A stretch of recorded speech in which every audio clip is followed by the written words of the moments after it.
बताओ BS एक book मुझे दे दो। कहाँ तक हो गया था अपना कौन सा डायरेक्टिंग चल रहा था ना, निर्देशन।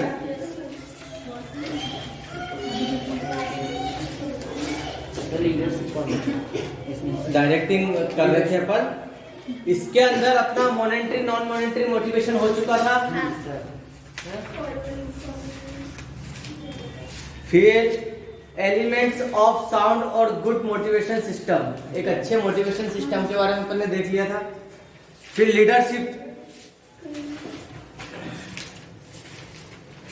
नेतृत्व सबसे इंपॉर्टेंट। नेतृत्व मतलब एक बेटा ध्यान रखो, लीडरशिप का मतलब कोई एक ऐसा बंदा जो क्या कर रहा है, एक कैप्टन जैसा काम कर रहा है। कैप्टन जैसा काम कैसे? जिसके पास अच्छा एक्सपीरियंस हो, अच्छी क्वालिफिकेशन हो, एक अच्छी कमांडिंग हो जिसके पास, ठीक है, जो बताने में परफेक्ट हो। जैसे अभी क्या हो रहा था कि आप में क्वालिटी बहुत है लेकिन एक अच्छी लीडरशिप नहीं है ना। मैंने बताया था ना, मनमोहन सिंह क्वालिटी अच्छी है, भरपूर बहुत भरी हुई क्वालिटी है, फाइनेंस मिनिस्टर था है ना, अपने इंडिया को इकोनॉमिक्स स्ट्रॉन्ग करने पे था, लेकिन एक अच्छा लीडरशिप नहीं बन पाया। जैसे प्रतिभा हुए बात अलग है, उसके साथ उसके ऊपर दूसरों से काम करवाना भी बहुत अच्छी प्रतिभा मानी जाती है लीडरशिप। तो यहाँ पर हम लीडरशिप के बारे में बात करते हैं। Leadership is a quality of behaviour by which an individual guides and directs the activities of his subordinate. अपने अधीनस्थों से है ना का निर्देशन करके ना निर्धारित लक्ष्यों तक प्राप्त करवाने की कला ही क्या कहलाती है? नेतृत्व, लीडरशिप कहलाती है।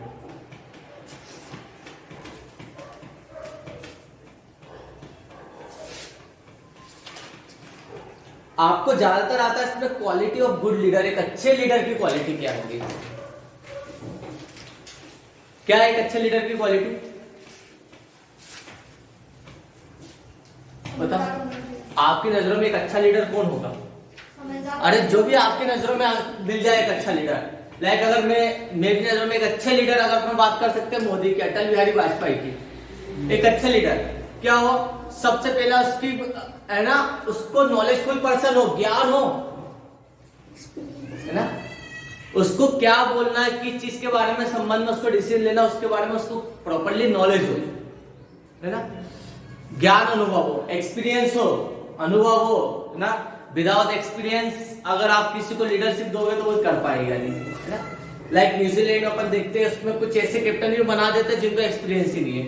या कुछ लोकल टीम देख लेते हैं जैसे आयरलैंड या कोई और है, उसमें हम ऐसे कैप्टन देख लेते हैं जिनको 10 मैच 15 मैच 20 मैच कर रहा है और उन्होंने कैप्टन बना दिया। वैसे एक अच्छा मैनेजर ऐसा नहीं कि एमबीए कर लिया, मैनेजमेंट की डिग्री कर लिया, उसको मैनेजर बना दोगे, नहीं, उसका एक्सपीरियंस नहीं है। स्टडी तो उसने प्रॉपर्ली करी है, एक्सपीरियंस नहीं है। एक्सपीरियंस की प्रॉब्लम है। जैसे मैं आपको बताऊं, इसमें श्रेयस अय्यर की बात करते हैं, है ना, बेस्ट बैट्समैन है, अच्छा है, बहुत बड़ी बड़ी पारियां खेली, रणजी में भी 200-300 रन कई बार मार चुका है वो, ठीक है, लेकिन इंटरनेशनल का प्रेशर नहीं कर पाता, उसको एक्सपीरियंस नहीं हुआ, ठीक है। तो एक एक्सपीरियंस प्लेयर होना एक अलग बात है। यहाँ पर भी क्या होगा, एक अनुभव है ना, नॉलेजफुल पर्सन हो, ठीक है, इंटेलिजेंट हो, है ना, बुद्धिमान भी हो, सिचुएशन के हिसाब से उसको ढलना आए, ठीक है, एक्सपीरियंस हो, अनुभव हो, है ना, पावर टू डिसीजन हो, उसमें डिसीजन लेने का पावर हो। ऐसा नहीं कि अब उससे पूछना पड़ेगा कहीं और करना है। जैसे मोदी में डिसीजन लेने का पावर कितना स्ट्रॉन्ग रहता, ले लेता, वो इतना सोचता नहीं इन चीजों में, फटाफट डिसीजन ले लेते हैं। लेकिन अगर तो अपन दूसरी पार्टी की बात करें तो वो क्या करते हैं, उनके पार्टी हेड से पूछेंगे अब हमें डिसीजन लेने वाले, वो देखना एक्सीडेंटल प्राइम मिनिस्टर, उसको एक डिसीजन लेने के लिए कितनी जगह पूछताछ करना पड़ता। तो डिसीजन लेने की अगर पावर नहीं होगी तो प्रॉब्लम है ना।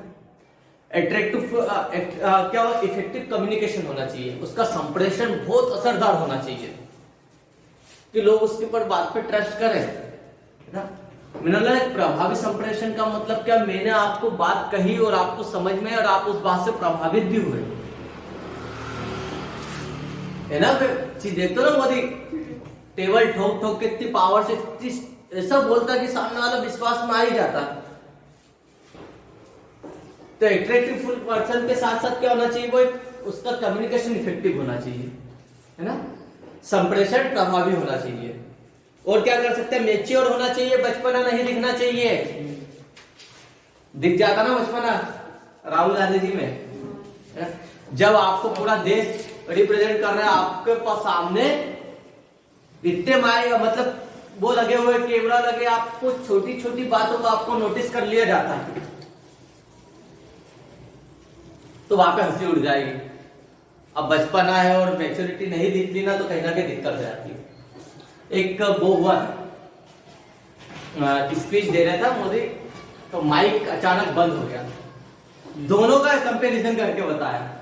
राहुल गांधी है वो स्पीच दे रहा था, माइक बंद हो गया, क्या इधर उधर चिल्ला रहा है, कुछ बहस कर रहा, और मोदी का माइक बंद हो जाता तो कुछ नहीं बोला, ढोल बजाने लग गया, ये करने लग गया, और अचानक जैसे ही उसमें साउंड आया पता चल गया, है ना। फिर वो अब उसको हाईलाइट कैसे करा, उसकी अपॉर्चुनिटी कैसे उठाई। अब ये न्यूज तो बिल्कुल कल न्यूज मीडिया में आएगी, और मीडिया में ये नहीं आएगा कि मोदी का माइक बंद हो गया, अपोजिट पार्टी ये लगाएगी कि मोदी की बोलती बंद हो गई। तो उसने इतनी प्यारे से उस चीज को हैंडल कर टैकल करा पूरी सिचुएशन को, कि वहां पे क्या हो गया कि उसकी मैच्योरिटी दिख गई है, चिल्ला नहीं रहा, गुस्सा नहीं कर रहा, कुछ और प्रॉब्लम नहीं, आराम से बस स्पीच बंद कर दी और साउंड चेक करते रहा, आगे बोलना चालू कर दिया, ठीक। तो आपकी छोटी छोटी गलतियां दिख जाती है, अनमेच्योरिटी दिखने लग जाती है, वो ना। इसके बाद क्या है, सेल्फ कॉन्फिडेंस, आत्मविश्वास के साथ बातें कही जाए, हड़बड़ा के डगमगा के बातें नहीं कही।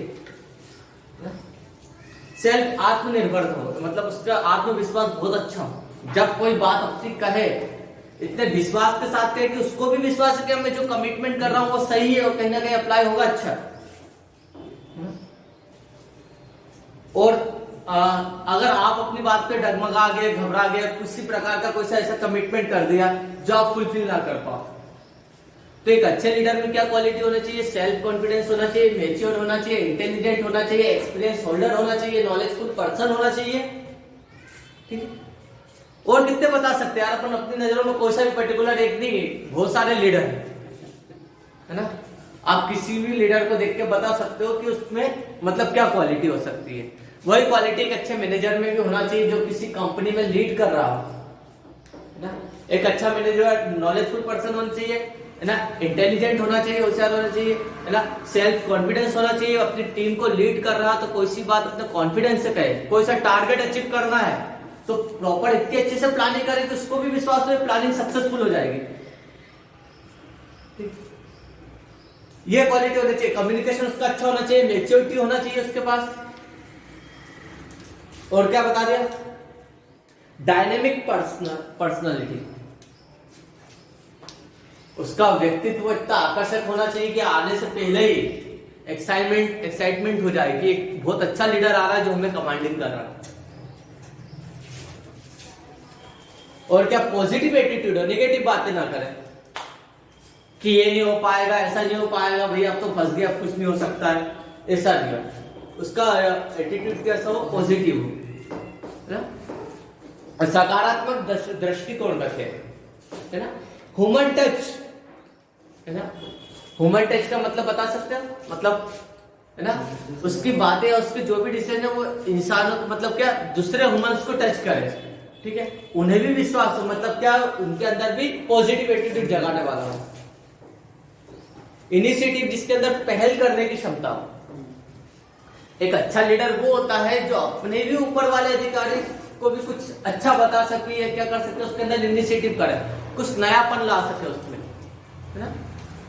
वो अच्छा लीडर नहीं जो दूसरे की लीडरशिप को सुन के फॉलो करता है। कुछ बोलते ना, मैं सचिन बनूंगा, मैं ये बनूंगा, मैं बनूंगा, दूसरों को फॉलो ना करे, वो खुद अपना इनिशिएटिव बनाए, कुछ पहल करके कुछ नया क्या कर सकते उसके अंदर इनोवेशन कर सके ना। Initiative, power to decision making, ये बता चुका हूं, निर्णय लेने की क्षमता हो, 10 पॉइंट है आपको। और बेटा बहुत एग्जामिनर का बहुत फेवरेट क्वेश्चन में से एक है ये, क्वालिटी ऑफ गुड लीडर या क्वालिटी ऑफ गुड सुपरविजर। ये दोनों को आप एक पॉइंट ले सकते हो। एक सुपरवाइजर में क्वालिटी क्या होनी चाहिए? नॉलेजफुल होना चाहिए, यहाँ पर भी एक लीडर में, है ना, कम्युनिकेशन इफेक्टिव होना चाहिए, सुपरविजन में भी मिल जाएगा, एक्सपीरियंस होना चाहिए, एक्सपीरियंस भी कर सकते हैं, ठीक है। कुछ इसमें से 4 पॉइंट मैच्योरिटी कर दो, सेल्फ कॉन्फिडेंस कर दो, उन पॉइंट्स को लो जो क्या है दोनों में कॉमनली मिल जाए, तो ये आपके 2 क्वेश्चन का एक आंसर मिल जाएगा आपको। और ये तो लिख लो कहीं ना कहीं दोनों में से एक मिलना है आपको, है ना। 3 क्वेश्चन एक 101% मिल जाएगा आपको एग्जाम में। अभी भी कह रहा हूं, पहला question monetary non monetary motivation में, वो मोटिवेशन, है ना, मौद्रिक अमौद्रिक अभिप्रेरणा में अंतर। दूसरा, एक अच्छे नेतृत्व के आवश्यक गुण, क्वालिटी ऑफ गुड लीडर, और फंक्शन ऑफ सुपरविजन या क्वालिटी ऑफ सुपरविजन के बारे में। मतलब ये 3 क्वेश्चन तो एकदम परफेक्ट कर लो बेटा, है ना।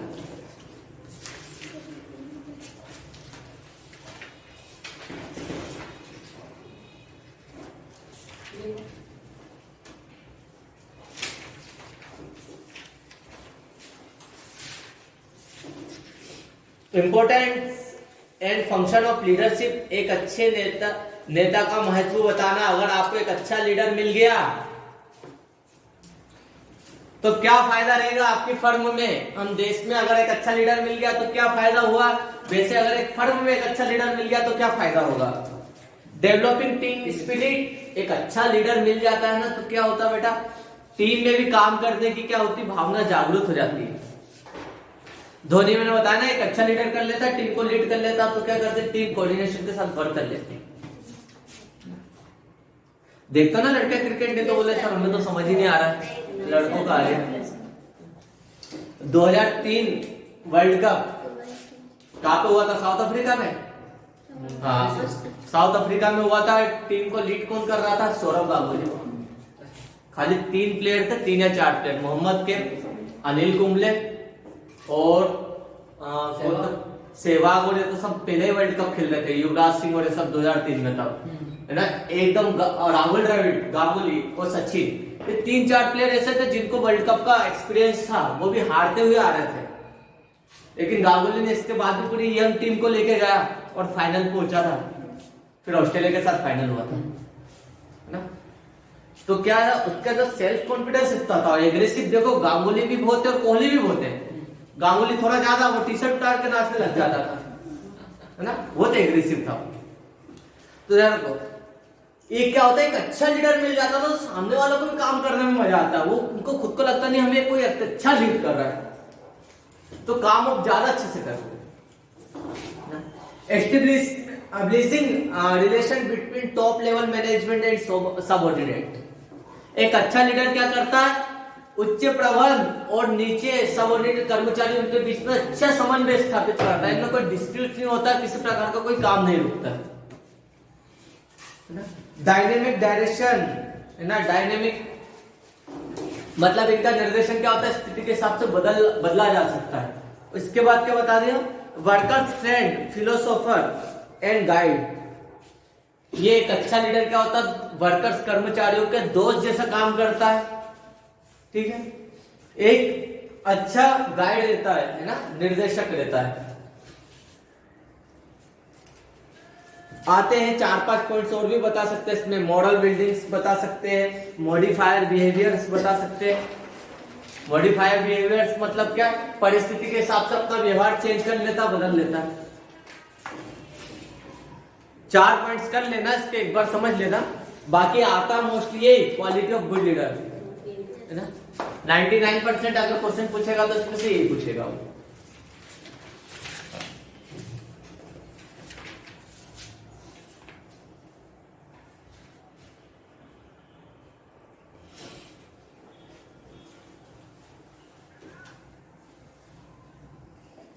एक क्वेश्चन ये देख लेना, difference between management and leadership. प्रबंधन और नेतृत्व में अंतर। लीडरशिप स्कोप, मैनेजमेंट का स्कोप बहुत बड़ा है। टॉप लेवल मैनेजमेंट के काम, फंक्शंस कितने सारे मिल जाएंगे, फिर मिडिल लेवल, फिर लोअर लेवल, ठीक है, फिर इनको भी अपन ने और एक्सटेंड कर रखा। लोअर लेवल में भी बहुत सारे मैनेजमेंट्स रहते हैं, लेकिन लीडरशिप में लीडर को एक होता है ना? इसलिए इसका स्कोप क्या होता है, छोटा रहता है। ये पार्ट है डायरेक्टिंग का, रिलेशन क्या होता है? मैनेजमेंट क्या करता है? सुपीरियर और सबऑर्डिनेट के बीच में क्या करता है? रिलेशन बनाता है। जबकि लीडरशिप क्या करता है? लीडर्स के क्या करता है? लीडर्स और फॉलोअर्स के बीच में रिलेशन बनाता है।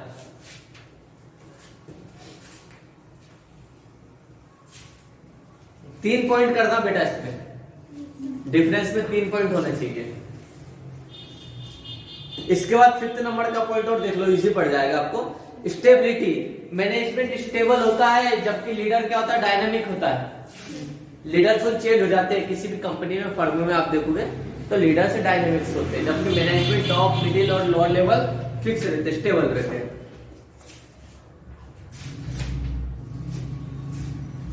फिर इसके बाद जो काम के क्वेश्चन आ रहे हैं, कम्युनिकेशन। इसमें लास्ट टॉपिक है कम्युनिकेशन, बड़ा है थोड़ा। क्या होता है बेटा संप्रेषण? कम्युनिकेशन क्या होता? सुना कभी सब कुछ? कहाँ सुना? एक दूसरे से कम्युनिकेट रहना अच्छे से, सारी अपने आइडिया जब आप सीए करोगे आपको एक सब्जेक्ट आएगा बीसी बिजनेस कम्युनिकेशन। ये टॉपिक नहीं है, पूरे आपको एक बुक मिल जाएगा ना। कम्युनिकेशन, कम्युनिकेशन को हिंदी में कहते हैं संप्रेषण, संचार करना। जब एक व्यक्ति दूसरे व्यक्ति को अपनी कोई बात है ना समझाता है, उसे हम क्या कहते हैं? संप्रेषण। अब ये समझाने के माध्यम क्या होते हैं, है ना? कम्युनिकेशन में क्या हो गया? एक पर्सन क्या कर रहा है, दूसरे पर्सन को अपने कोई आइडिया, फैक्ट्स, ओपिनियन, इमोशन कुछ क्या कर रहा है? एग्जीक्यूटिव कर रहा है। इसे कहा जाता है कम्युनिकेशन। कम्युनिकेशन पर्टिकुलर वो नहीं कि सर मोबाइल कम्युनिकेशन का मतलब कुछ नहीं, हम अपनी बातों को मोबाइल के माध्यम से कर रहे हैं। अब टेलीग्राम कम्युनिकेशन पत्रों के माध्यम से कर रहे हैं। कम्युनिकेशन के सोर्स बहुत सारे। पुराने समय में जब आदिवासी थे तो अपनी बातों को समझा नहीं सकते तो चित्रों के माध्यम से समझाते थे। फिर भाषा का जन्म हुआ, सबने अपनी अपनी भाषाओं का जन्म करा, फिर भाषाओं के माध्यम से समझाने लग गए। फिर कम्युनिकेशन का सबसे अच्छा पहला सोर्स कौन सा आया? कबूतर। एक व्यक्ति अपने संदेश को दूसरे व्यक्ति तक पहुंचाता था कबूतर के थ्रू। कि सोचा नहीं काम कैसे करते होंगे कबूतर, कैसे एक दूसरे तक पहुंचाता है। कबूतर इतना स्मार्ट तो है नहीं कि उसको उड़ा दिया वो घर पे बैठा। क्यों? कभी जानने की कोशिश नहीं करी? पुराने समय में देखो हम रहते थे गांव में, शहर डेवलप नहीं थे वहां पर। और गांव में अभी चल जाओगे ना, मकान नंबर तो कम ही है, आप नाम बता दो कि भैया हम इस इंसान के घर आए हैं, पूछा देंगे। तो पुराने समय में जब कबूतर को क्या कराया जाता था, जैसे मुझे किसी और गांव में संदेश पहुंचाना है तो कबूतर के पैर में एक चीट बांध दी, ठीक है। और चीट बांधने के बाद क्या करा, उस चीट के ऊपर एक अलग से चीट और लगे रहते, इस पे नाम लिखा रहता था, इस गांव के बंदे को हम इस नाम से पहुंचा रहे, और उसको उस दिशा में उड़ा दिया जाता था जिस दिशा में वो गांव। अब कबूतर उड़ते उड़ते क्या किसी भी गांव में बैठता था ना, तो सामने वाला व्यक्ति जिसके हाथ में कबूतर आता था ना, वो देख लेता था, अच्छा इस नाम पे और इस गांव में जाना है, हमारे आका नहीं तो आगे और उड़ा दिया जाता था। फिर कबूतर उस गांव में बैठ जाता था ना, तो फिर पर्ची निकाली जाती, अच्छा अगर वो मेरे गांव का ही बंदा है तो जरूरत नहीं उसके घर पे गया। उस चिट को क्या करा जाता है, निकाल लिया जाता है, और उस संदेश को अगर उसी गांव में तो वो बंदा जाके दे देता है कि कबूतर आया था और आपके यहाँ पे ये संदेश पहुंचाया। ये नहीं है कि वो उसको सब नाम पता सब पता है कि सीधा घर पे बैठे, इसे वो पिक्चरों में बताते और रियल फैक्ट में अंतर है ना। कि उस गांव में अगर वो कबूतर पहुंच गया, किसी भी इंसान के पास मिल गई ना वो चिट, तो वो नाम और लिखा रहता था, वो उस तक पहुंचा देता था ना। और सेकेंड टाइम जाना इजी रहता था क्योंकि कबूतर पला हुआ है सब, अगर उसको वापस दूसरा में उड़ा देंगे तो वो अपने मालिक के घर पे जाके ही बैठेगा, तो रिप्लाई उसमें बहुत स्पीड में हो जाता था, लेकिन इंफॉर्मेशन पहुंचने में टाइम लग जाता था। और ये पिक्चर में बाज के थ्रू करते, जैसे बाहुबली में वो है ना, बाज चीर कर क्या क्या उड़ा देते, कुछ नहीं केवल बाज का ही काम करता है। वो कुछ बोलते नहीं सर कबूतर 1G था, वो 4G में जाता था, 3G, ऐसा कुछ नहीं है। अब कम्युनिकेशन कितने टाइप्स के होते हैं, क्वेश्चन आता है ऑब्जेक्टिव में, टाइप्स ऑफ कम्युनिकेशन। बेटा कितनी तरीके से हमारा संदेश है ना दूसरों तक पहुंचा सकते हैं, बताओ बेटा। 3 टाइप्स, रिटर्न में, ओरल में और सिंबॉलिक सांकेतिक, है ना। हम हमारे विचार को, आइडियाज को, फैक्ट्स को, ओपिनियंस को दूसरे तक 3 माध्यम से पहुंचा सकते हैं, लिखित में, मौखिक में और संकेतों के माध्यम से।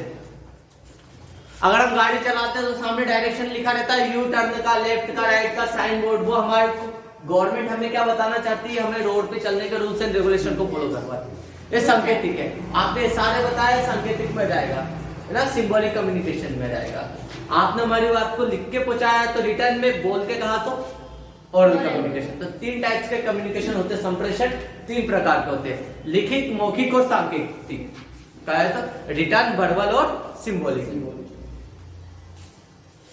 ऑब्जेक्टिव में आ सकता है बेटा, है ना, और 2 नंबर में भी कभी पूछ सकता है, तो है ना, गिव द नेम, मतलब टाइप्स ऑफ कम्युनिकेशन। सर इसमें 8 दिए हैं, तो ये कौन कौन से थे?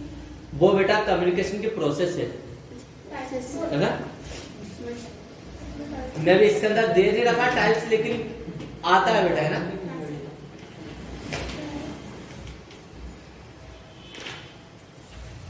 अब आ गया वेरियस टाइप्स ऑफ कम्युनिकेशन। अच्छा, ये अलग और दे दिया, ये आ गया बिजनेस पॉइंट ऑफ व्यू से, है ना, कि कितने टाइप्स के कम्युनिकेशन आ गए। पहले इसके पहले आएगी कम्युनिकेशन की प्रोसेस, दिए क्या प्रोसेस इसमें? अभी नहीं आई। अच्छा, इसके अंदर दी नहीं है, ये अभी मुझे आपको आएगी, अनुज ये पढ़ेंगे ना, उसमें आएगी कम्युनिकेशन की प्रोसेस, कि कम्युनिकेशन होता क्या है। पहले क्या होता है, एनकोडिंग होता है। एनकोडिंग मतलब दिमाग में विचार आते हैं, फिर उसको हम डिकोड करते हैं, है ना। डिकोड करके, डिकोड मतलब कोई माध्यम बनाते हैं उसका, फिर डिकोड करने के बाद फिर होता है वो मीडियम होता है, किस मीडियम से, चैनल्स के थ्रू। फिर सेंडर होता है, अपनी बात को भेजने वाला, ठीक है। फिर माध्यम, मीडियम बताते हैं, मीडियम के बाद फिर रिसीवर होता है, रिसीवर के बाद क्या होता है, फीडबैक होता है। एक मतलब रिसीवर होता है, फिर उसको डिकोड करता हूँ, डिकोडिंग करेगा, फिर उसको फीडबैक पे जाएगा। वो प्रोसेस थी, इसके अंदर नहीं है, इसके अंदर आपको दे दिया टाइप्स ऑफ कम्युनिकेशन। कितने प्रकार का? सबसे पहला कम्युनिकेशन हो गया फॉर्मल कम्युनिकेशन, दूसरा हो गया इनफॉर्मल कम्युनिकेशन। फॉर्मल कम्युनिकेशन क्या होगा, आप ऑफिस में बात करेंगे, मैं कम इन सर, आपने अपने प्रिंसिपल सर से बात करा, या आपके प्रिंसिपल सर क्या कर रहे हैं, ऑफिस के स्टाफ से बात कर रहे हैं, फॉर्मल कम्युनिकेशन। इनफॉर्मल कम्युनिकेशन क्या होगा, आप अपने मम्मी पापा से बात कर रहे हो, भाई बहन से बात कर रहे हो, दोस्त से बात कर रहे हो, ये क्या हो गया इनफॉर्मल कम्युनिकेशन। मतलब इनफॉर्मल कम्युनिकेशन हम क्या करते हैं, हमारे रिलेटिव या क्लोज रिलेशंस वालों से हम ज्यादा बात करते हैं, मतलब फ्रेंडली कम्युनिकेशन बोल सकते हैं इसको, ठीक है। और फॉर्मल कम्युनिकेशन को हम बोल सकते हैं ऑफिशियल कम्युनिकेशन, ठीक है। हिंदी में कहा जाए तो औपचारिक संप्रेषण और अनौपचारिक संप्रेषण, इसमें अंतर बहुत आता है ना। इसमें से एग्जामिनर को एक डिफरेंस देना ही रहता है, और 99% आपको इन दोनों में से एक डिफरेंस मिलेगा। पहला नॉन मॉनेटरी मोटिवेशन में डिफरेंस, या तो इसमें फॉर्मल इनफॉर्मल कम्युनिकेशन, है ना, औपचारिक अनौपचारिक संप्रेषण में अंतर। बेटा फॉर्मल कम्युनिकेशन एक क्या होता है, ऑफिशियल कम्युनिकेशन होता है, अधिकतर क्या होता है ना, बिजनेस के अंदर, मैनेजमेंट के अंदर, स्टाफ के अंदर किया जाता है। मतलब ऐसी भाषा का प्रयोग, ऐसे कम्युनिकेशन जो एक बिजनेस ऑफिस में किया जाता है, ऑफिशियल वर्किंग के दौरान होता है, ठीक है। ये कम्युनिकेशन बहुत सोच समझ के किया जाता है। ये कम्युनिकेशन अधिकतर रिटर्न में होते हैं, हमेशा नहीं होते, अधिकतर रिटर्न में होते हैं, ठीक है। ये कम्युनिकेशन प्रॉपर्ली वे डायरेक्शन में चलता है, जैसे टॉप लेवल ने मिडिल को बोला, मिडिल ने लोअर को, लोअर ने वर्कर्स को बोला, तो ये क्या कर रहे, प्रॉपर डायरेक्शन में दे रहे। इस कम्युनिकेशन में अपवर्ड से डाउनवर्ड किया जाता है, ऊपर से नीचे की ओर ऑर्डर्स, और नीचे से ऊपर की ओर कम्युनिकेशन में क्या जाते हैं, रिक्वेस्ट, निवेदन। तो ये कम्युनिकेशन क्या होता है ना, प्रॉपर्ली स्टेबल कम्युनिकेशन होता है। इनफॉर्मल कम्युनिकेशन एक फ्रेंडली कम्युनिकेशन होता है, ठीक है ना, ये मित्रतापूर्ण भाषा का किया जाता है, इसकी कोई प्रॉपर डायरेक्शन नहीं होती है ना। कोई किसी भी बात कर लेता आपस में, दोस्तों में, या आप घर पे भी, घर में आके नहीं बोलते मम्मी से, मम्मी मैं आई कमी, नहीं बोल सकते ना, क्योंकि वो फॉर्मल कम्युनिकेशन है, अपना इनफॉर्मल नहीं है, सॉरी इनफॉर्मल है, फॉर्मल नहीं है। ओरल कम्युनिकेशन बोला हुआ कम्युनिकेशन है, मौखिक कम्युनिकेशन। ऐसा कम्युनिकेशन, ऐसा संप्रेषण जब हम हमारी बात किसी को बोल के बताते हैं तो इसे हम बोलते हैं ओरल कम्युनिकेशन, ठीक है। और रिटर्न में क्या, लिख के बताते हैं। दोनों में अंतर क्या है अगर आ जाए difference between oral communication and return communication, मौखिक और लिखित संप्रेषण में अंतर बताइए, क्या है डिफरेंस इसमें? ओरल कम्युनिकेशन स्पीडली जाता है, बहुत फास्ट होता है, रिटर्न कम्युनिकेशन स्लो जाता है ना। ओरल कम्युनिकेशन में ट्रस्ट नहीं होता है, अगर बात बोली और लिखी है दोनों में अंतर है ना, तो ये ट्रस्टफुल नहीं होता है। रिटर्न कम्युनिकेशन ट्रस्टफुल होता है, विश्वास योग्य होता है। ओरल कम्युनिकेशन कम्युनिकेशन का सबसे चीपेस्ट सोर्स है, सस्ता। बोलने के क्या पैसे, लिखने के बहुत पैसे, है ना। उसमें लिख रहे हो, है ना, कागज में तो कागज, पेन, सारी ये चीजें लगेगी। टाइप कर रहे हो, मेल कर रहे हो तो कंप्यूटर डिवाइस, नेट लगेगा। तो रिटर्न कम्युनिकेशन क्या होता है, कॉस्टली सोर्स होता है, चीपेस्ट होता है, सस्ता होता है ना। इसमें स्पीडली फीडबैक मिल जाता है, उसमें नहीं मिल पाता। ओरल कम्युनिकेशन में लंबे मतलब लंबे मैसेज को स्टोर करना मुश्किल रहता है। अगर 2 पेज का कम्युनिकेशन पहुंचाना तो बोल के कहूंगा तो भूल जाओगे आप, है ना। लेकिन ये क्या है ना, लंबे मतलब बड़े कम्युनिकेशन में सबसे ज्यादा इफेक्टिव माना जाता है रिटर्न कम्युनिकेशन। अब इन दोनों में से बेस्ट कौन सा है? रिटर्न। जरूरी क्या रिटर्न ही? पैसा नहीं है तो रिटर्न बेस्ट रहेगा कि नहीं? अगर स्पीडली फीडबैक करना है तो डिपेंड करेगा ना सिचुएशन से। अब मेरे पास में ऑफिस का वर्कर है, अब मैं उसको बोलूंगा यार टाइम चालू हो गया, मशीन चालू कर, तो मैं लिख के थोड़ा बचूंगा कि भैया प्लीज मशीन चालू करो, ये लो, है ना। सब नहीं हो पाएगा बेटा, हर जगह फॉर्मल मतलब फॉर्मल ओरल कम्युनिकेशन हर जगह नहीं इंपॉर्टेंट, मतलब रिटर्न कम्युनिकेशन हर जगह इंपॉर्टेंस नहीं होता। कई बार मतलब बिजनेस के 99% वर्किंग फंक्शन क्या चलते हैं, बोले हुए चलते हैं। प्राइवेट सेक्टर में तो 99 ले सकते हैं, गवर्नमेंट सेक्टर में तो रिटर्न में कोई मानता ही नहीं अधिकतर, दिक्कत वो है ना? एक पुलिस वाला भी दूसरे को बोलता, कोई ऑर्डर दे रहा तो वो भी लिखित में जाते हैं। तो ये बात याद रखता बेटा, ओरल कम्युनिकेशंस भी इंपॉर्टेंट है, दोनों अपनी सिचुएशन पे इंपॉर्टेंट है। डाउनवर्ड कम्युनिकेशन और अपवर्ड कम्युनिकेशन पता है? डाउनवर्ड ऐसे कम्युनिकेशन जो ऊपर से नीचे की ओर जाते हैं, top level, middle level, lower level workers, तो इनके अंदर कम्युनिकेशन कैसे चलता है। और अपवर्ड मतलब नीचे से ऊपर की ओर कम्युनिकेशन आप कैसे कर सकते हैं। अपवर्ड कम्युनिकेशन के बारे में आप क्यों पढ़ोगे डिटेल में, अगर इन फ्यूचर आप मैनेजर बन जाते हो किसी कंपनी में, टॉप लेवल मैनेजमेंट में चले जाते हो, मिडिल लेवल में, तो आपको पता होना चाहिए कि मुझे अपने सबऑर्डिनेट से कम्युनिकेट कैसे करें। मैनेजर बन गया, चलो अब तो मैं मालिक को, नीचे गए वर्कर्स को कुछ आप इंफॉर्मेशन दे दें ना, वर्कर्स ने आपके कचरे कर दे, भैया हम तो सुपरवाइजर की बात मानेंगे, तो क्या मतलब रहेगा, कर देगा वो तो कचरे। आप मैनेजर हो लेकिन आपने कंपनी का रूल है, आपने पढ़ा नहीं क्या, आपको फिर मैनेजर किस बात की कि आप कम्युनिकेशन प्रॉपर्ली नहीं कर पा रहे हो। तो यहाँ पर एक छोटा सा टॉपिक नहीं है कि अगर हम टॉप लेवल मैनेजमेंट पे है तो हमें पता होना चाहिए कि मतलब डाउनवर्ड कैसे चलता है, कम्युनिकेशन कैसे होगा, मैं अपने एम्प्लॉयर्स को, वर्कर्स को कैसे ऑर्डर दूंगा, टॉप लेवल मिडिल लेवल वालों को कब किस कंडीशन में कैसे ऑर्डर दूंगा। अगर आपने एक अपने मिडिल लेवल को भी क्या करा, कुछ ऑर्डर दिया ना, तो भी आपको पता होना चाहिए ऑर्डर अगर आपने रिटर्न में मेल के थ्रू भी दिया ना, तो उसकी सीसी कार्बन कॉपी पहुंचानी पड़ती है टॉप लेवल को कि सर मैंने ये डिसीजन लिया और इसमें एक रिटर्न नोटिस मतलब ऑर्डर लोअर लेवल को दिया है, और एक कॉपी बीसीसी बतानी पड़ती, ब्लाइंड कार्बन कॉपी। कंपनी का कोई भी ऐसा है जो क्या कर रहा है, इंफॉर्मेशन ले रहा, वो चाहता कि ये क्या करना है, जो भी आपने ऑर्डर लिया वो मुझे पता चल गया, किसी और को पता ना चले, है ना। कुछ ऐसे डिसीजंस रहते हैं कि अगर कुछ भी आप ले रहे हो तो उसको पता रहे। अगर आपने मेल करा और सीसी कार्बन कॉपीज पहुंचाई 3-4 को, जैसे मैंने आपको मेल करा तो आपको भी पहुंचाया, ठीक है, प्रिंस को भी पहुंचाया, अनुज को भी पहुंचाया कार्बन कॉपी के थ्रू। तो प्रिंस को मेल मिला ना, तो प्रिंस के मेल में इन तीनों का नाम भी रहेगा कि इनके पास भी कॉपी पहुंच गई इंफॉर्मेशन में। तो बीसीसी का मतलब होता है ब्लाइंड कार्बन कॉपीज, मतलब क्या होती है कि ऐसी मेल कि आप मल्टीपल मेल्स कर रहे हो लेकिन आप 3 देख नहीं पाओ कि मैंने एक कॉपी किसको पहुंचाई है, टॉप लेवल वालों को भी पचेगी। तो कम्युनिकेशन के सब बहुत सारे उसमें रहते हैं रूल्स, आपको पता होना चाहिए। इसमें डाउनवर्ड, अपवर्ड, हाँ अगर हम लेबर वर्कर्स में पहुंच गए या लोअर लेवल मैनेजमेंट में पहुंच गए तो हमें पता होना चाहिए हमें अपवर्ड कम्युनिकेशन कैसे करना है, हमारे ऊपर वाले अधिकारियों से कैसे बात करना है। ये कम्युनिकेशन टॉपिक बहुत बड़े है, अगर अपन डाउनवर्ड कम्युनिकेशन पे देख लिया जाए तो करीबन 20-30 पेज भरा जाए, इतना कुछ है उसमें डिटेल में।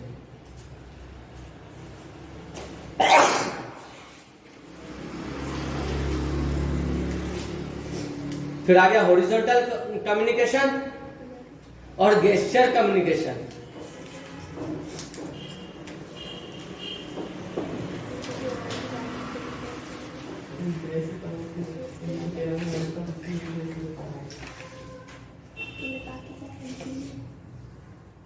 हॉरिजॉन्टल क्या होगा? एक अकाउंटेंट दूसरे अकाउंटेंट से बात कर रहा है, एक टॉप लेवल मैनेजमेंट दूसरे टॉप लेवल मैनेजमेंट से बात कर रहा है, दो सेम लेवल के मैनेजर्स, मतलब जो सेम पद वाले है ना, उनका मतलब ना वो टॉप पे ना मिडिल पे ना वर्कर्स में, वो एक ही लेवल पे बैठे और आपस में एक दूसरे से कम्युनिकेट कर रहे हैं ऑफिशियल, है ना।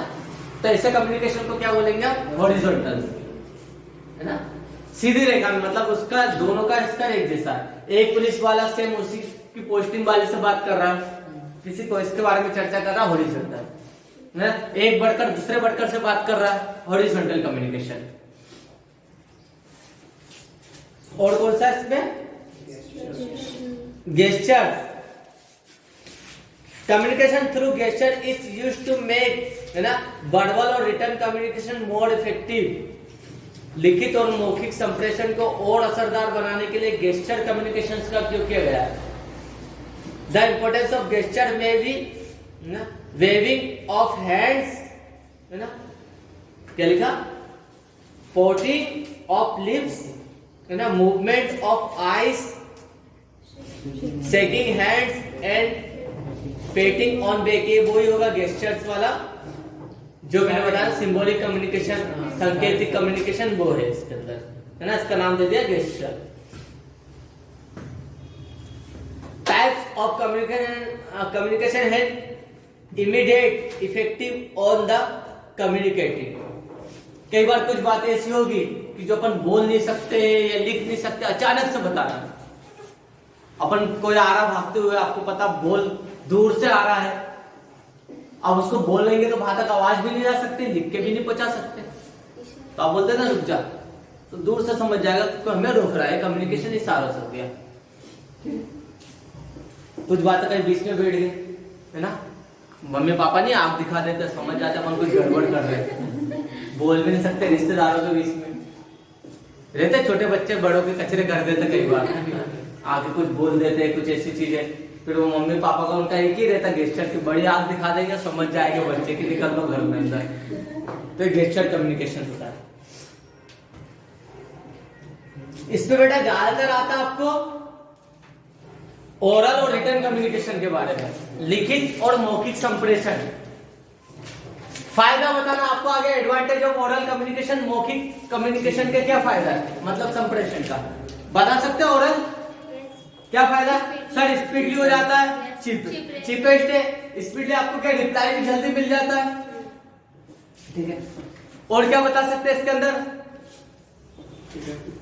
टाइम बचा लेता है, पैसा बचा लेता है, ये दिखा। एडवांटेज ऑफ ओरल कम्युनिकेशन, मौखिक कम्युनिकेशन संप्रेषण के फायदे, सेव टाइम, टाइम बचा लिया है ना। अपॉर्चुनिटी ऑफ फीडबैक, आपको क्या हुआ, जल्दी आपको प्रतिक्रिया मिल जाती है इसकी, तो रिटर्न में पहुंचाया, फाइल घूमती रहती है। कन्वे द मैसेज, है ना, एप्रोप्रिएटली, है ना, सुविधा होती है मैसेज में। इफेक्टिव टूल्स ऑफ परसुएशन, क्या होगा persuasion? Effective tools of persuasion. Hindi medium वालों को आया नहीं ना आज।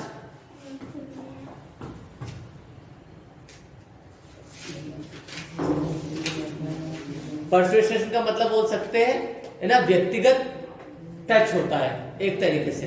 देखो लेटर में कोई सी बातें भावनाओं से नहीं पता चलती कि उसने किस फीलिंग से बोला है, ठीक है। और अगर हम बोलते हैं तो पता चल जाता है गुस्सा हो रहा है, अच्छा है, मतलब उस पर क्या हो रहा है, इंसान के हाव भाव दिख जाते हैं, है ना।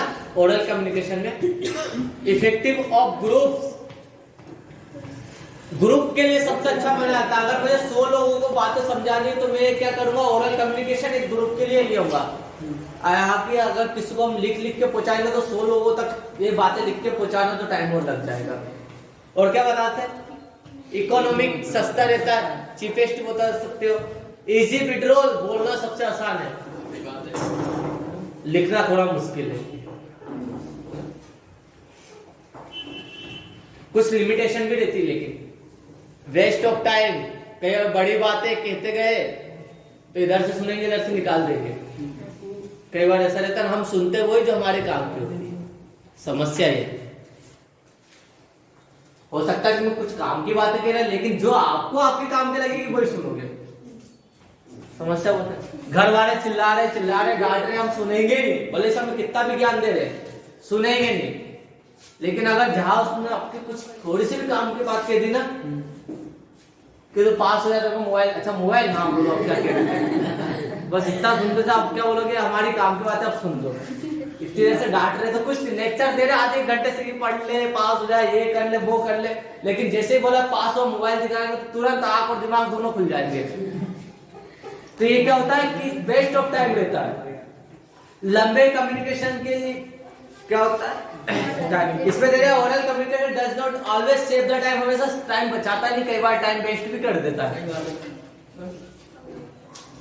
नॉट ऑलवेज इफेक्टिव, हमेशा असरदार नहीं होता है। आप सोचो बोली बातें असरदार होती है तो नहीं होती है, हमारा दिमाग थोड़ा कमजोर है। एक दिन 2 दिन अगर मोटिवेशन लेक्चर भी दिया तो एक दिन अच्छे मोटिवेट रहोगे, 2 दिन एकदम, 3 दिन उत्साह से पढ़ लोगे, चौथे दिन वापस ढीले पड़ जाओगे।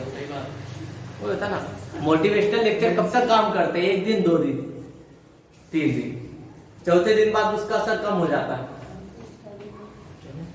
लिमिट्स ऑफ ह्यूमन मेमोरी, इंसान का दिमाग भी लिमिट है, वही मैंने बताया अभी आपको कि आपको कोई सा कम्युनिकेशन का कितने दिन तक स्टोर करोगे, और अगर कोई बात आपके पास लिखी हुई है तो आपके पास लंबे समय तक रहेगी। डिपेंड्स ऑन लिसनिंग, सुनने वाले पे डिपेंड करता है। बेरे को आप कितना भी ओरल कम्युनिकेशन दे दो नहीं सुनेगा वो, और कुछ अच्छे होके भी बेरे हो जाते हैं, है ना, सुनना ही नहीं उनको। तो नो लीगल एविडेंस, इसका कोई क्या होता, प्रूफ नहीं होता है कि अगर बात बोली है तो ये हुआ एक्चुअल में कम्युनिकेशन, प्रूफ क्या है उसका। कंफ्यूजन भी हो जाते हैं, कहा कुछ और सुन कुछ और लिया। डिफिकल्ट टू डिटरमाइन रिस्पॉन्सिबिलिटी, है ना, समस्या हो जाती है कई बार उत्तरदायित्व को निभाने में, कि उसने सुना ही नहीं, समझा ही गलत है तो रिस्पॉन्सिबिलिटी को निभाएगा नहीं वो। ये होता है ओरल कम्युनिकेशन, लिखित क्या बोला हुआ। हिंदी मीडियम वाले बहुत आसानी से कर सकते हैं, है ना। संप्रेषण का तीव्र माध्यम है, सस्ता माध्यम है ना, प्रतिक्रिया अच्छी मिल जाती है, आप भी कर सकते हो। ये बोला हिंदी मीडियम में थोड़ा उनको टफ लग जाती लैंग्वेज, है ना, शीघ्र प्रतिक्रिया नहीं लिख पाते, संप्रेषण नहीं लिख पाते, समस्या ये रहती है उनको। रिटर्न कम्युनिकेशन एडवांटेज बता सकते हो, प्रोवाइडिंग रिकॉर्ड्स, लिखित में तो आपके पास रिकॉर्ड्स रहेंगे। लीगल डिफेंस है, लिखित में तो आप क्या कर सकते हो, कानूनी रूप से आप सुरक्षित भी हो जाओगे कि अगर कोई सा आपको ऑर्डर मिला तो आप बोल दोगे सर लिखित में था, ये मेरे पास रिटर्न में था। अब रिटर्न में किस और क्या,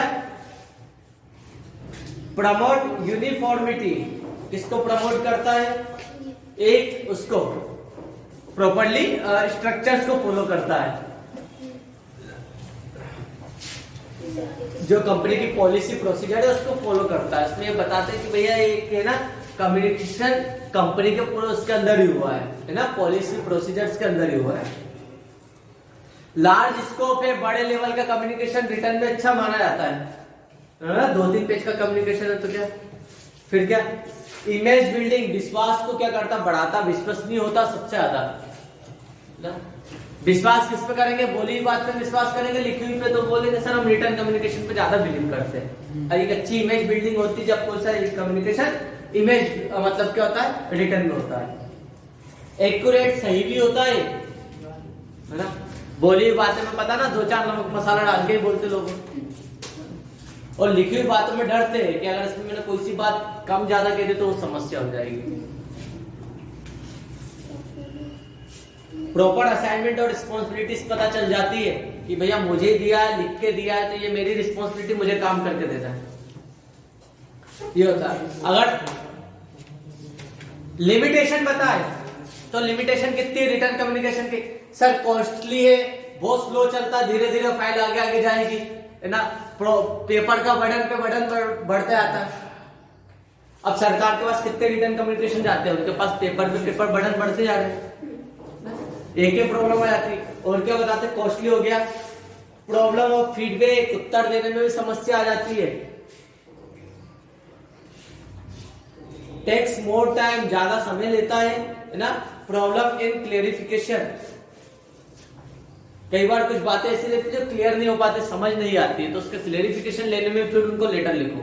सर ये पुअर एक्सप्रेशन का मतलब क्या है? क्या पुअर एक्सप्रेशन?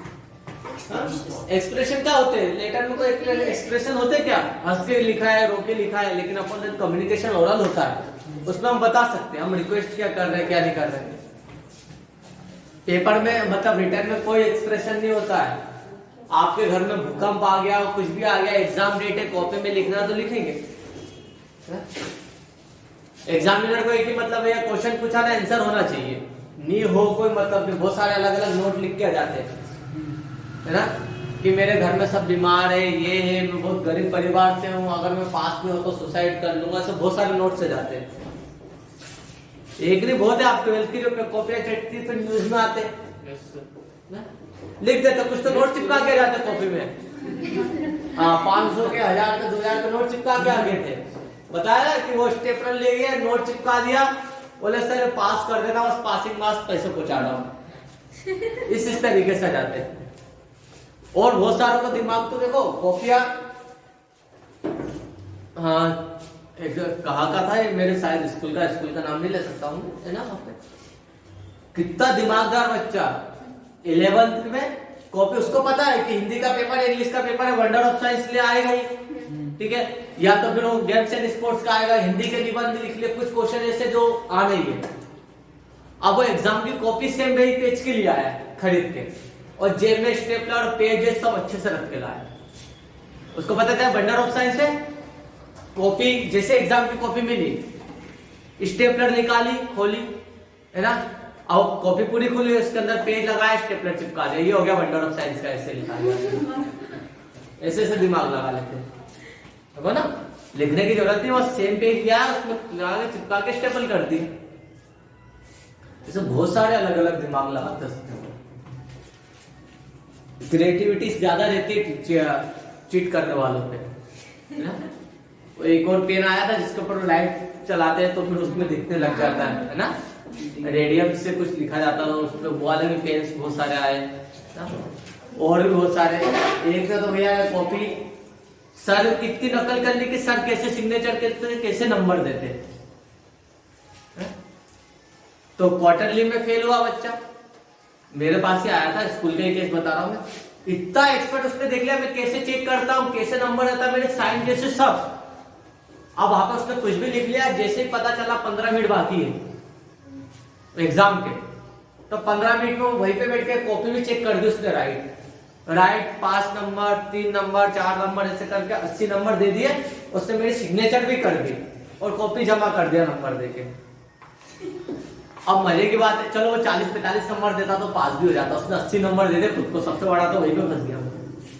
क्योंकि जब मैं कॉपी चेक कर रहा था तो कॉपी चेक कर रहा था, एक कॉपी चेक आ गई ऑलरेडी, मतलब यार कॉपी तो चेक हो गई, तो फिर मैंने कैसे रखी उस पर नाम लिखा, नंबर वो लिखा, मैंने ये तो गधा बच्चा, उसको 80 नंबर कैसे दे दिए मैंने, मैं खुद ही नहीं पहचान पा रहा कि कॉपी चेक मैंने करी, उसने साइन इतनी परफेक्ट करी, समझ रहे हो। मतलब एग्जाम हॉल में उसने कॉपी चेक करके नंबर देके कॉपी जमा कर दी मैडम। तो ऐसे चीटर्स मिल जाएंगे, बहुत अलग अलग दिमाग लगाते हैं, इसको बोलते हैं इनिशिएटिव, इनोवेशन करते रहते कुछ ना कुछ ना। Barrier of effective communication. Effective communication होता क्या है पहले? क्या होता है? एक प्रभावी संप्रेषण।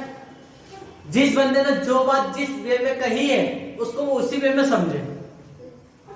Effective communication.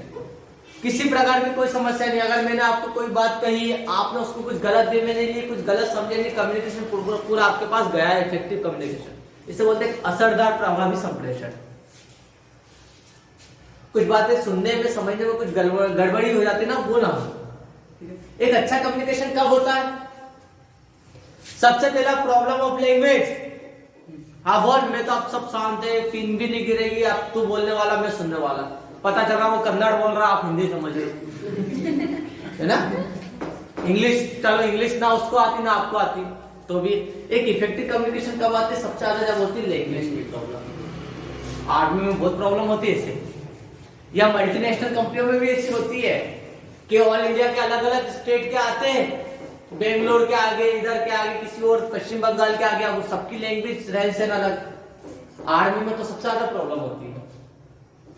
आर्मी में बोलते हैं यार हिंदी बोलने वाला कुछ नहीं, बहुत सारे आर्मी बोलते हैं कोई इंग्लिश भी नहीं आती, लेकिन आ जाती फिर वहां पर उनको मजबूरी रहती तो बोलना पड़ता फिर, और आ जाती है मजबूरी की। अभी आपकी मजबूरी नहीं इसलिए इंग्लिश बोलते है ना। बाल हाथ पैर बांध के पटक दे इंग्लैंड तो 4 दिन में सीख जाओगे इंग्लिश, भूखे मरेंगे तो सब बोलने लग जाएंगे। तो ये रहता कम्युनिकेशन में। तो दूसरा क्या प्रॉब्लम आती है? लैंग्वेज की प्रॉब्लम।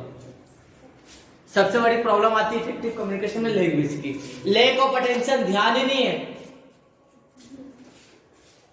होता ना इफेक्टिव कम्युनिकेशन का, जैसे अनुज का लैक ऑफ अटेंशन। क्या हो गया था? मैच देख लो, सर छक्का मार दिया, देखना पड़ता वो है ना बेटा। लैक ऑफ अटेंशन, ध्यान नहीं तो कम्युनिकेशन इफेक्टिव नहीं हो पाएगा ना। हम बात कुछ छोड़ के रहे, वो सुन नहीं रहा है, किसी प्रकार के ध्यान नहीं है, तो लैक ऑफ अटेंशन। कम्युनिकेशन तो हुआ लेकिन इफेक्टिव नहीं हुआ, है ना। हो सकता है जो बातें कही उसमें से 90% समझी, 10% नहीं समझी, तो भी इफेक्टिव कम्युनिकेशन के बाहर है। स्टेटस बैरियर सबसे ज्यादा आड़ा आता है। Effective status barrier. मैं मालिक उसकी बात क्यों सुने, तो नौकर है ना। मैं टॉप लेवल का मैनेजमेंट एक वर्कर है, इसकी बात क्यों सुनूं? कई बार लगता है कि मैं बहुत अमीर हूं या बहुत बड़ा हूं, छोटे की बात क्यों सुने, इसकी बात क्यों सुनूं। तो स्टेटस पद समस्या आ जाती है। किसी का पद ऊंचा है, ओहदा बड़ा है, तो वो छोटे मतलब उसका पास कम्युनिकेशन अच्छा सजेशन भी होगा तो भी नहीं सुनेगा उसकी बात। तो स्टेटस प्रॉब्लम आ जाती है। फिर आती है हेस्ट इन डिसीजन। ये क्या?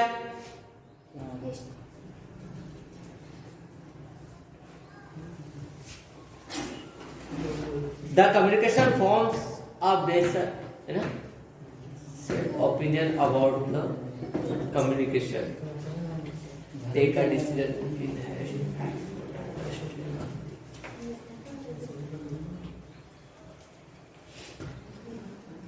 बेटा इसमें यह बता दिया होगा कि कोई डिसीजन, निर्णय लेने के पहले क्या हो रही है ना। आपका कम्युनिकेशन तो अच्छा हुआ, लेकिन क्या हो रहा है जब निर्णय लेने की बात है तब कम्युनिकेशन आपका डगमगा रहा है ना। हम बातें बहुत अच्छे से बोल देते हैं, अब कम्युनिकेशन अच्छा हुआ, जैसे अपन बोले कर दो, सोच लो एक बार, हो जाएगा, फिर आप डरने लग जाते हो। कम्युनिकेशन में क्या हो जाता वहां पे, मतलब वहां पे कम्युनिकेशन इफेक्टिव नहीं हुआ। फिर क्या? Organisational barrier. हर ऑर्गेनाइजेशन की प्रोसेस अलग रहती है, स्केलर चेन उनकी अलग रहती है, प्रॉपरली डायरेक्शन में सब कम्युनिकेशन जाता है, तो वो भी एक समस्या होती है। और क्या होता था? फिजिकल बैरियर, है ना। और हेरा फेरी भी बोलता ना 20 लाख दे, अरे कैसे 20 लाख दे दो उसको, तोतला है, हतला है। तो ये क्या हो गया? Physical barrier. अटकता है, पागो फाव बोलता है ना। तो ये बोलने में टंग में कुछ समस्या है, जिससे बोलते हैं फिजिकल बैरियर्स। इफेक्टिव कम्युनिकेशन की सबसे बड़ी सबसे बड़ी प्रॉब्लम है, आपने किसी तोतले को बढ़ा दिया, हकले को बढ़ा दिया, रुक रहा, अटक रहा, वो गोलमाल में रहता ना। क्या नाम रहता उसका, लकी का। वो एक ही बात को 3-3, 4-4 बार रिपीट करता है, जो भी तो आया ना उसका गोलमाल में, वो अटक के नहीं बोलता एक तो तोतला रहता, वो भी इफेक्टिव कम्युनिकेशन नहीं कर पाता, फिर सेकंड में वो अटकता है, बोलता ना मोबाइल नंबर बोल, बोलता नो नो नो नो छे छे छे छे ऐसा बोलता, हाँ 10 नंबर हो गए बस, मतलब 2 ही नंबर बोले उसने, तो 5 बार बोलता है। तो ये क्या हो गया, फिजिकल बेरियर्स। ओके ऐसा आया था वो, फिर क्या,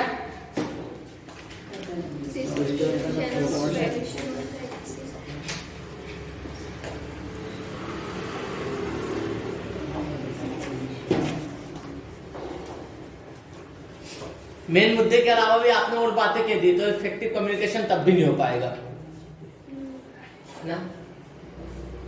ओवरलोड इंफॉर्मेशन, बोलते जा रहे 1 घंटे 2 घंटे का लेक्चर हो गया तो ओवरलोड हो गया अब आपके दिमाग पे, तब भी इफेक्टिव कम्युनिकेशन नहीं हो पाएगा। कम्युनिकेशन सबसे बड़ी समस्या ही है उसमें भी, ठीक है। अब कोई यहाँ पर तो नहीं, सरकारी स्कूल में बहुत होते हैं, क्योंकि वहाँ पे फंक्शन होते रहते हैं, कोई ना कोई लीडर नेता जाता है, वो धीरे धीरे चाटता रहता, परेशान करता रहता है ना। तो सरकारी स्कूल वाले सबसे ज्यादा मजा तुमको प्राइवेट स्कूल में नहीं आएगा कभी भी। जो भैया गवर्नमेंट स्कूल में रहते हैं, पीछे लड़कियों को पता क्या क्या कमेंट्स आते लड़कों के, नेता उनको कुछ नहीं सोचते, वो कौन नेता है क्या नहीं है ना। वो हरकतें ऐसी कर देते ना।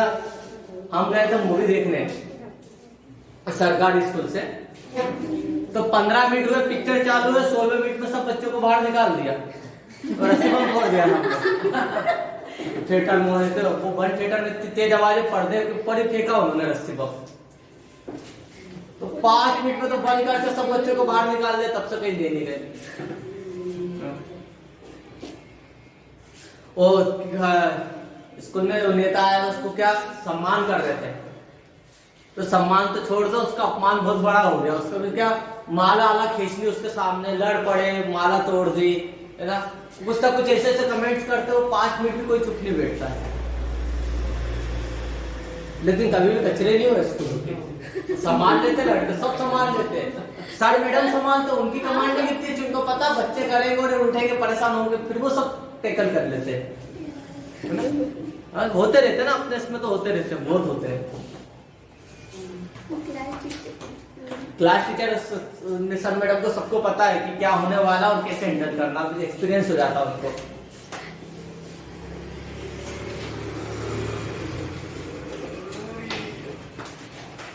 और मजे की बात है कि पूरे अपने 78 में से टॉपर भी सरकारी स्कूल में से निकलते हैं।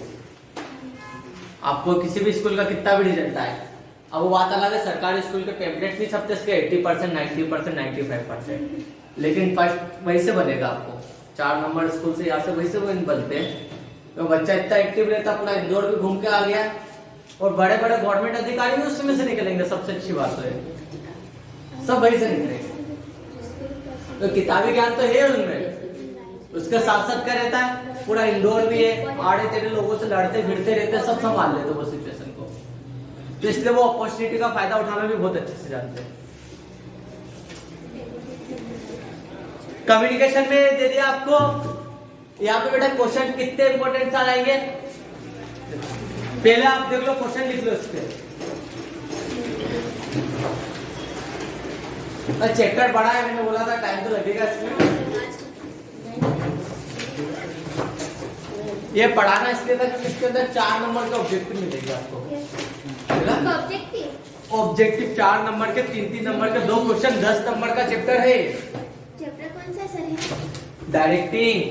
खत्म होने के बाद पूछते नहीं सर, चैप्टर नंबर पूछ रहे थे 7। क्या रामायण खत्म हो गया, मैं नंबर पूछ रही थी कि चैप्टर का नंबर कौन सा है, तो पता है। बेटा पहला आएगा इसमें एलिमेंट्स ऑफ डायरेक्टिंग, निर्देशन के तत्व बताइए, समझाइए। पता ना, सुपरविजन, मोटिवेशन, लीडरशिप और कम्युनिकेशन। पर्यवेक्षण, फिर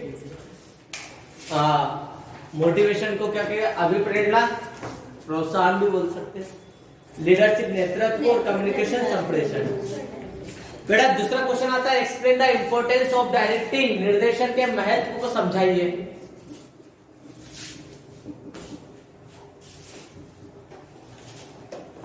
निर्देशन के महत्व को समझाइए।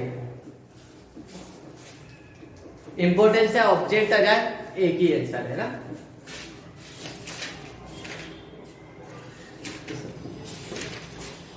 ठीक है, बहुत इंपॉर्टेंट क्वेश्चन है। एक्सप्लेन द इंपॉर्टेंस ऑब्लिक में function of supervision supervisor. Importance oblique में फंक्शन ऑफ सुपरवाइजर, पर्यवेक्षक के महत्व या कार्य को समझाइए। 4 बताना है, सब में 4 पॉइंट्स करना है। बता चुका मैं ना सुपरवाइजर क्या काम करता है कंपनी कारखाने में।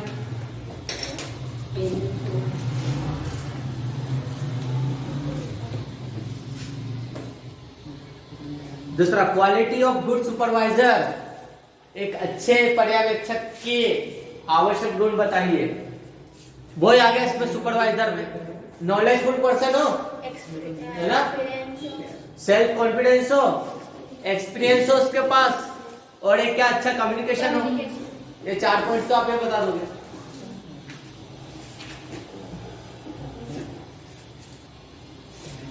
और लीडरशिप में भी फिर अब आया बेटा इसमें motivation. Explain the positive and negative motivation या ऑब्लिक में इंसेंटिव। सकारात्मक एवं नकारात्मक अभिप्रेरणा को समझाइए। समझाना है दोनों को बस, पॉजिटिव और नेगेटिव में। सकारात्मक एवं नकारात्मक अभिप्रेरणा को समझाइए। फिर इसका डिफरेंस बिटवीन मॉनेटरी और नॉन मॉनेटरी मोटिवेशन ऑब्लिक में इंसेंटिव। मॉनेटरी या नॉन मॉनेटरी मोटिवेशन या इंसेंटिव, डिफरेंस करना 4। हिंदी में मौद्रिक एवं अमौद्रिक अभिप्रेरणा में कोई 4 अंतर बताइए।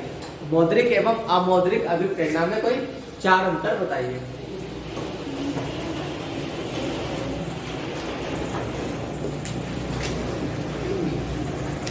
फिर आया बेटा quality of good leader. Explain any 4 quality of good leader. एक अच्छे नेता के कोई 4 गुण बताइए। एक अच्छे नेता के कोई 4 गुण बताइए।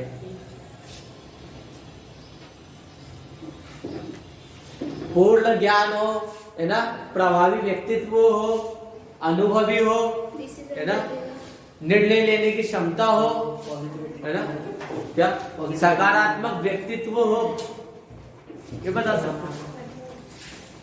इसके बाद कितने क्वेश्चन हो गए? 7 हो गए ना।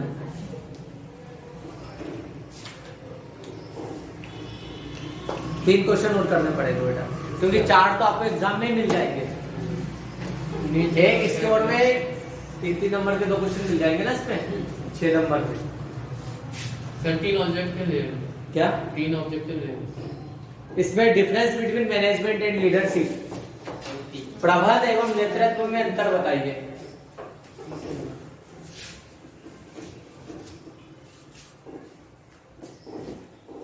फिर इंपॉर्टेंट क्वेश्चन है इसमें, difference between formal communication and informal communication, औपचारिक एवं अनौपचारिक संप्रेषण में अंतर बताइए। औपचारिक एवं अनौपचारिक संप्रेषण में अंतर बताइए।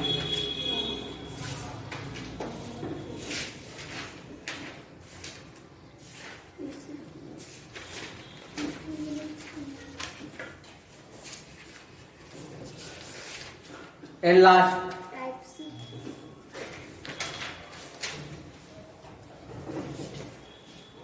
Barriers of effective communication.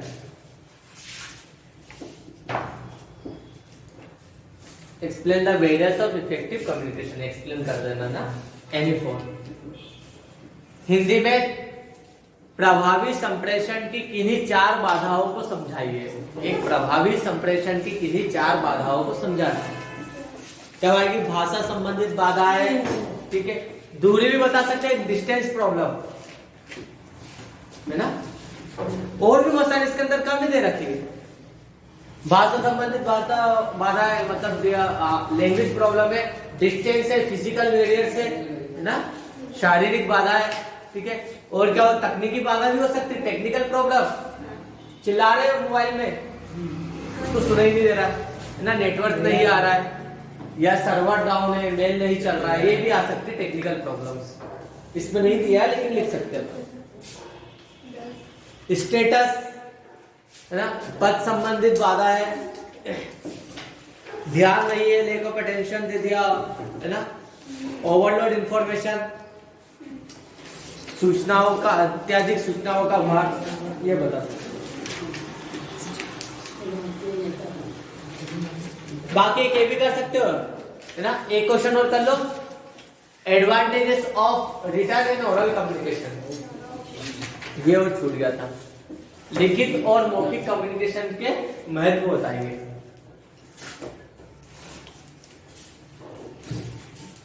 ये बुक का सबसे बड़ा चैप्टर था बेटा।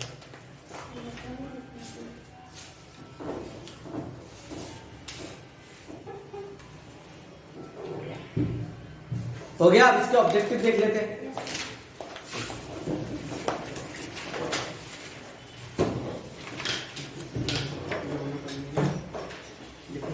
ऑब्जेक्टिव जो क्लास ऑनलाइन देख रहे हैं वो कर लेना, सेल्फ में आंसर लिखा हुआ है, ठीक है। ये आपका चैप्टर यहाँ पे कंप्लीट हो गया।